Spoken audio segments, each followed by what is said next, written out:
এক রাজা শখ করে তার রাজ্যে একটি পুকুর বানাতে বলল। পুকুর বানানো শেষ হলে রাজ্যে ঘোষণা দেওয়া হলো, রাজ্যে থাকা প্রতিটা মানুষ তার বাসা থেকে যেন এক গ্লাস দুধ নিয়ে এসে তার পুকুরটা পরিপূর্ণ করে দেয়, এবং রাজা সকালে তার বারান্দা থেকে যেন দেখতে পায় সেই পুকুরটা দুধে পরিপূর্ণ। রাজা তার বারান্দা থেকে সকালবেলা উঠে দুধের পুকুর দেখতে চায়। সবার কাছে রাজার এই নির্দেশ প্রচার করে দেওয়া হলো।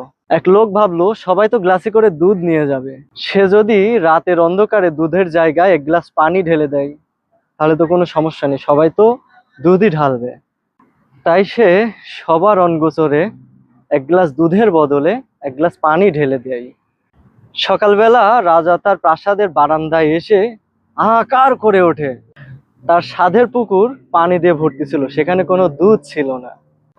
আসলে সবাই ভেবেছিল আমার আর দুধ নিয়ে যাওয়ার দরকার নেই, সবাই তো দুধ ঢালবেই, আমি এক গ্লাস পানি ঢাললে কি এমন আসে যায়।